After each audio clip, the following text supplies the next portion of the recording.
अब ध्यान दोगे क्वेश्चन पर। क्वेश्चन में डाला है थोड़ा इंपॉर्टेंट क्वेश्चन ये है, अगर आपके पास ए इक्वल दिया गया है 0 माइनस -tan⁡2 tan⁡2 और 0 दिया हुआ है, प्रूफ करना है I plus A equals I minus A into cos alpha minus कितना है sin अल्फा, फिर sin अल्फा और cos अल्फा। ये गिवन है क्वेश्चन में, यही क्वेश्चन में दिया हुआ है cos minus sin sin cos I plus A I minus A। दोनों में कौन सा पार्ट कॉम्प्लेक्स है? आओगे लेफ्ट हैंड साइड, तो आप ऐसा कि यहाँ दोनों हैंड साइड को लेकर चलिएगा, मतलब टेकिंग लेफ्ट हैंड साइड को लेकर पर चल रहे हैं। सुनो क्यों? तो लेफ्ट हैंड साइड मैट्रिक्स के फॉर्म में नहीं है, मैट्रिक्स के फॉर्म दिखाने के यार आई को हम लोग बोलो क्या मानेंगे यहाँ पर 1 0 0 1। क्यों माने ऐसा है? क्योंकि आई आइडेंटिटी मैट्रिक्स है और उसको जिसके साथ जोड़े हैं उसका ऑर्डर कितना है 2/2 है ना, इसका मतलब ए का आई का ऑर्डर भी क्या होगा 2/2, ठीक है ना। तो प्लस है ए 0 माइनस tan कितना α/2, ये कितना हो गया tan α/2 और ये 0, इस दोनों को जोड़ने पे क्या आएगा 1 + 0 1 0 माइनस α/2 माइनस tan α/2, ये भी क्या होगा tan α/2 और ये कितना होगा लेफ्ट हैंड साइड कितना है इसको स्टॉप यही कर दिए, ठीक है। अब राइट हैंड साइड का आइएगा, जो मेन हम लोग का आंसर होगा I minus A, बात नहीं I minus A 1 राइट कर दो इसको। अगर I plus A था, I plus A है, I plus A था तो यहाँ ये बना I माइनस A रहता, 1 में 0 गया 1 बचता, 0 में माइनस माइनस क्या होता है ये प्लस tan α/2 होता, 0 में माइनस करते tan α/2, ठीक है। और ये क्या 1 में किसका मान आया? ये मान आया हम लोग का I minus A का। उसके अलग से इस तरह नहीं किए, ऐसे करके भी आप कर सकते हो। इंटू में क्या है cos alpha minus sin alpha और cos अल्फा।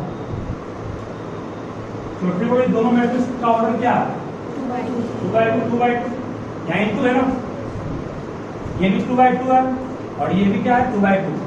क्या दोनों का प्रोडक्ट पॉसिबल है कि नहीं है? पॉसिबल है, क्योंकि पहले मैट्रिक्स का जो कॉलम है ये रो होता है ना, इसको रो कहते हैं, ये कॉलम, ये रो है, ये कॉलम। पहले मैट्रिक्स का कॉलम दूसरे मैट्रिक्स के रो के बराबर है, इसलिए प्रोडक्ट विल बी पॉसिबल।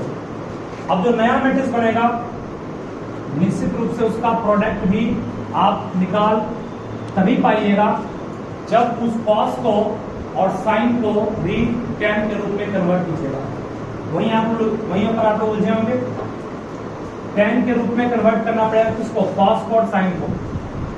चलिए क्लास 11 में आपको पढ़ाए थे, और भूल भी गए रिवाइंड यहाँ पे मैं कर रहा हूँ, ध्यान में आप ध्यान सुन लोगे फिर उसका नोट करोगे। cos ध्यान रहोगे, cos 2 थीटा का फॉर्मूला होता है 2 cos 2 थीटा का formula 1 minus tan square theta by 1 plus tan square theta. cos का 4 फॉर्मूला होता है। देखो ये पहला फॉर्मूला cos 2 थीटा का याद नहीं है, ध्यान रखोगे। इंटीग्रेशन में डिफरेंशिएशन हर जगह इसका ये यूज है, हर जगह है। ये हो गया। दूसरा आपका होगा 1 माइनस 2 sin स्क्वायर थीटा। तीसरा आएगा 2 cos स्क्वायर थीटा माइनस 1।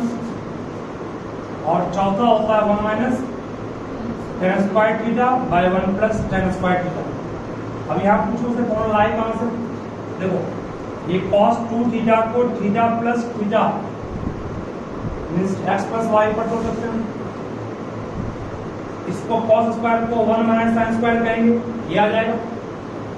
और साइन स्क्वायर को 1 माइनस कॉस स्क्वायर कहेंगे, ये आ जाएगा।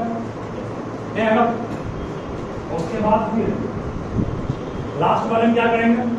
लास्ट वाले में कुछ नहीं करना, नीचे में वो क्या, ऊपर में cos square minus sine square है, ऊपर में cos square minus sine square theta है, नीचे में कुछ नहीं किया, 1 है।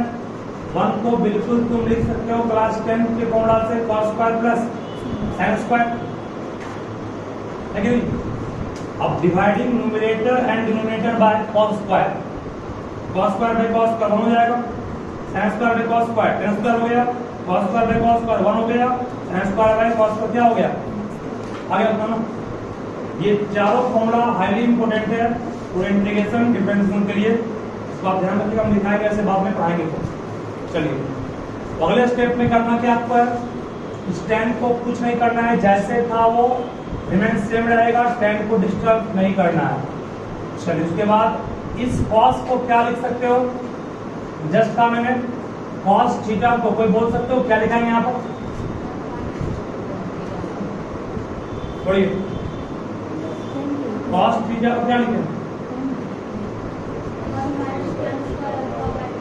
देखो यहाँ पर जब तक 2 थीटा हो गया थीटा ना, जब यहाँ अल्फा है अल्फा बाई 2, अरे 2 थीटा था तो उसका हाफ हुआ,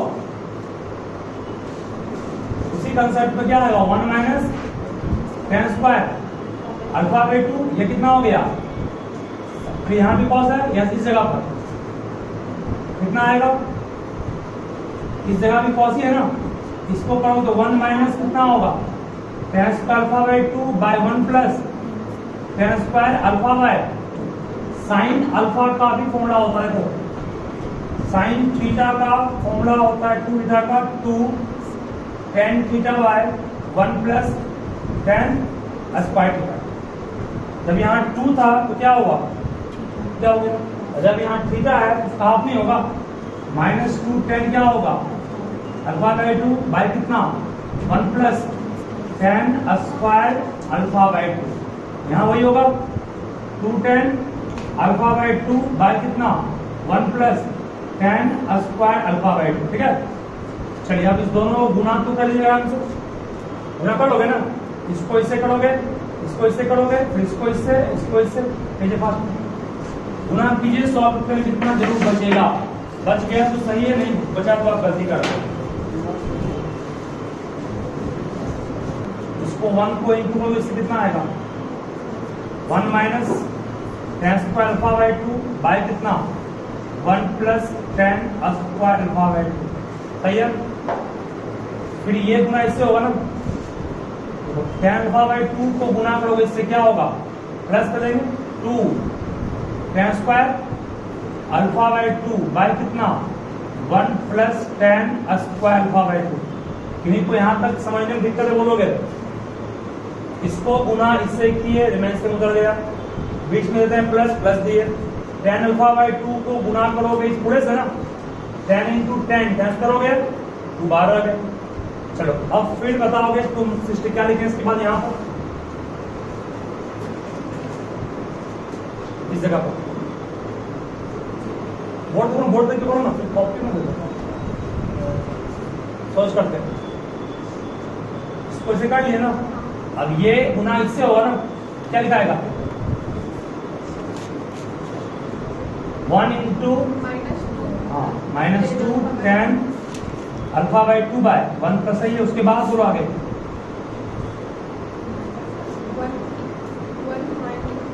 हम इस पूरे में गुना किससे हो, इससे होगा ना, इसको लिख सकते हो directly tan alpha by 2 into कितना होगा 1 minus tan square alpha by 2 by कितना 1 plus tan square alpha by 2, ठीक है यहाँ तक, ठीक है ना।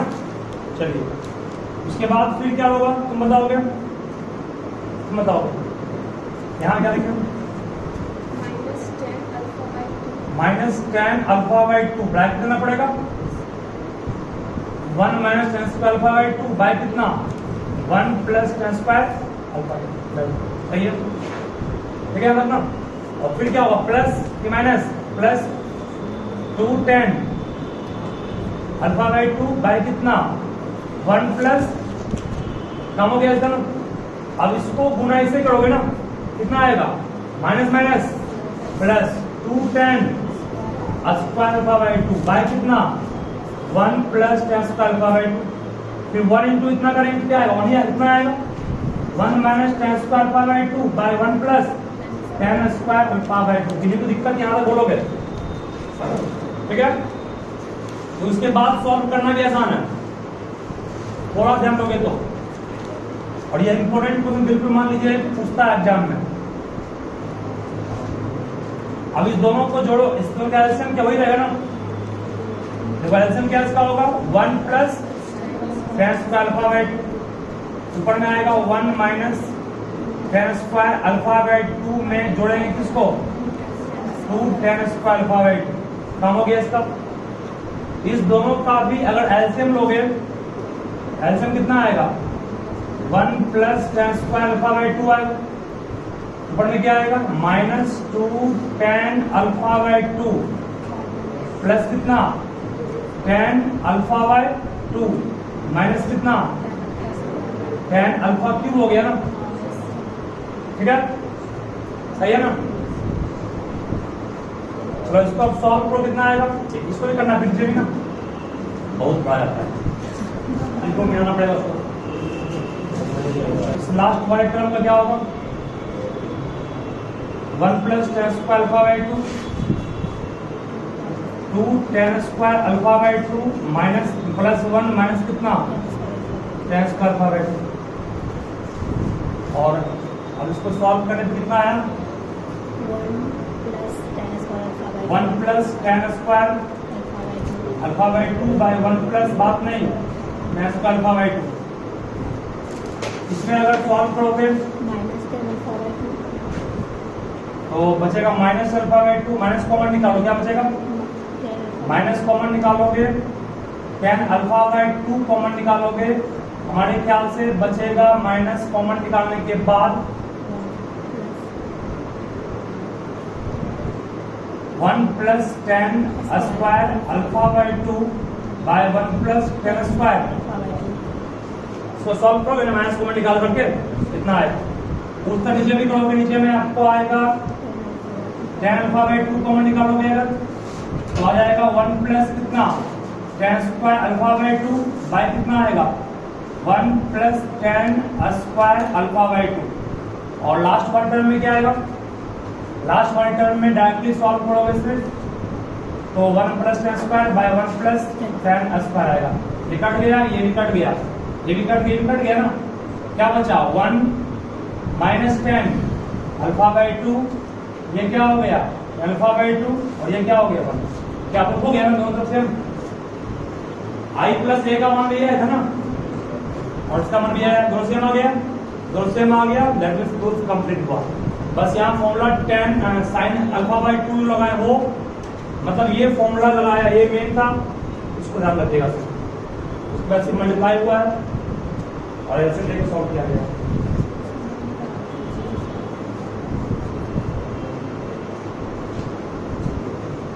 और वो कौन सा क्वेश्चन इस चैप्टर का नहीं बना है, दिक्कत है पुस्तक नहीं पड़ गई। इस चैप्टर का और कौन सा क्वेश्चन नहीं बना, कौन सा, दोनों सेम बाबू है,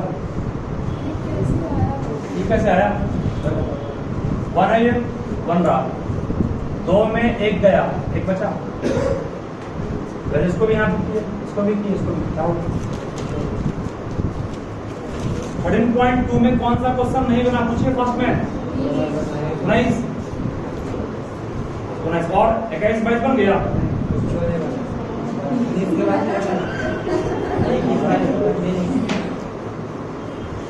वही 19 के बाद आंसर बन जाएगा, 19 20 19 पता बन जाएगा, फिर 21 22 भी अच्छा क्वेश्चन है, ये ऑब्जेक्टिव पूछता है इस टाइप का।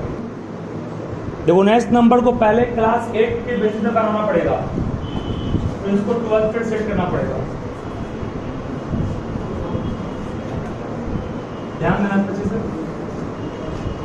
एनसीईआरटी बुक सब लेके आए, क्वेश्चन लिखाना वो पॉसिबल नहीं है, वर्ड प्रॉब्लम ये तो बड़ा है इसलिए। तो ध्यान से समझोगे, ठीक है, नोट नहीं करना इसको अभी।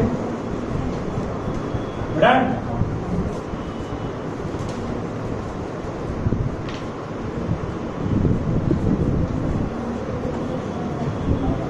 कोई बात नहीं,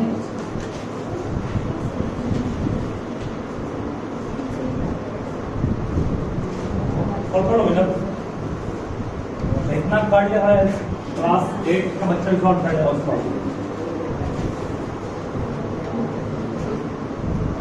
ध्यान दो, बात नहीं। 19 नंबर क्वेश्चन पे काम कर रहे हैं, ध्यान से सब नोट ले सकते। 19 नंबर 20.2 का, a trust fund has 30,000 rupees. ध्यान देना, एक ट्रस्ट है, उसके पास 30,000 रुपया है, ठीक है। मस्ट बी इन्वेस्टेड, उसको 30,000 रुपया को इन्वेस्ट करना है, मतलब लगाना है। इन 2 types of bond. First type में इन्वेस्टमेंट किया वो, उसका रेट इन्वेस्टमेंट का 5% उसको प्रति वर्ष मिल रहा है ट्रस्ट। मान लो मेरे पास 30,000 रुपया है, मैंने एक ऐसे बैंक में जमा किया पैसे को जिसमें 5% पर ईयर इंटरेस्ट मिल रहा है, और कुछ पैसे को जमा किया दूसरे बैंक में जिसमें ज्यादा इंटरेस्ट मिल रहा है 7%। अब कहोगे सर दोनों पैसे को वहीं जमा क्यों नहीं कर लिए? तो कहना ये जा रहा है, हो सकता है पैसा का अमाउंट अधिक होगा, तो हो सकता है भरना पड़े टैक्स वगैरह, इसलिए कुछ यहाँ कुछ यहाँ। अब ध्यान दें यहाँ पर, using matrix multiplication, matrix method का यूज करके आपको बताना है कि 30,000 को कितने कितने भाग में बांटा गया, मतलब कि 5% पर आप कितना रुपया इन्वेस्ट किए। मान लीजिए कि 5% इंटरेस्ट पर कितना इन्वेस्ट किया, कितना बच गया आपके पास? आपके पास बच गया 30,000। इसको इन्वेस्ट किस पर कर दिए? 7%, है ना। पहले आपको मानना पड़ेगा let ₹X be invested at, X को मैंने इन्वेस्ट किया एट 1%, 5% पर एनम, जबकि बचा हुआ अमाउंट क्या हो गया? ₹30,000 minus X be invested eight 7% per annum. उसके बाद कहा गया if the trust must obtain, अगर ट्रस्ट को निश्चित रूप से प्राप्त होता है एन एनुअल इंटरेस्ट ऑफ ₹1800, एक ट्रस्ट को सब मिला के एनुअली, फर्स्ट क्वेश्चन है कि वार्षिक इंटरेस्ट, मतलब कि टोटल इंटरेस्ट अगर उसको मिला, कितना मिला? टोटल इंटरेस्ट 1800 मिला, तो बताइए कि उसने किस तरीके से अलग अलग अमाउंट को इन्वेस्ट किया। एकदम सिंपल में समझो, क्लास 8 पर मैंने कहा था इसको बनाना है और फिर उस 8 वाले कॉन्सेप्ट को सेट करना है क्लास 12 वाले पर। देखो क्या तुम करते थे इसमें, क्लास 8 के अकॉर्डिंग सुनो ध्यान से, 5% ऑफ X करेंगे, ये क्या देगा? ये देगा amount of interest of 10 on ₹X plus 7% of 30,000 minus X करेंगे, ये क्या देगा? Amount of interest of 10 on this amount. तो दोनों मिला करके आपको कुल इंटरेस्ट कितना मिला है? मिला नहीं दिया हुआ। ये क्लास 8 का स्टेप है, तुम इसको सॉल्व करके एक्स कमांड निकाल सकते हो 8 वाले तरीके से। मैं आपको यूज करना है कौन तरीका? Matrix method. अब इसमें एक स्टेप और बढ़ाते हैं ताकि सिंपल आपको लगे देखने में। इसको 5 बाय 100x कर सकते हैं, इसको भी 7 बाय 100 गुना 30,000 माइनस x कर सकते हैं इक्वल टू 18। अब इसको सेट करना है मैट्रिक्स पर, ध्यान से सुनोगे। ये आपका दो मैट्रिक्स को जोड़ने के बाद मिला मैट्रिक्स, दो मैट्रिक्स को यहाँ पर दोनों को जोड़ने के बाद ये मिला हुआ मैट्रिक्स है। इसका मतलब ये हुआ निश्चित रूप से जो रिजल्टेंट मैट्रिक्स होगा वो 1/1 ऑर्डर का होगा, जो कितना है? रिजल्टेंट मैट्रिक्स 1/1 ऑर्डर का है कि नहीं? टोटल इंटरेस्ट आपको 1800 प्राप्त हुआ है, ठीक है, 1/1 का। अब 5/100 x कैसे बनेगा, सवाल ये भी है। एकदम सिंपल में कैसे करना है इसको। 1/1 कब मिलेगा, दो मैट्रिक्स को गुना करना है इस तरह से कि 1/1 मिले। एकदम देखो बहुत समझना पड़ेगा इसको बारीकी से। 1/1 कब मिलेगा, देखो आंसर एक मिनट, ये पार्ट 1 है तब तो यहां 1 आया होगा, और इसका ये पार्ट 1 होगा तो यहां 1 आया होगा। अब यहां पर क्या ले पता हमको भी नहीं है, यहां पर भी क्या ले पता नहीं है, लेकिन जो भी लेंगे ये दोनों क्या होगा, सेम होगा। Condition the product. अब बोलिए आप यहां पर क्या लेंगे, यहां पर क्या लेंगे, सवाल ये दोनों का सेम होना चाहिए। 1 क्यों लाए, क्योंकि ये फर्स्ट पार्ट होना यही चल रहा है ना, लास्ट पार्ट होना यह है। क्या लें, मान लो पहला अमाउंट आप इन्वेस्ट किए ₹X, दूसरा इन्वेस्ट क्या किए, 30,000 - X।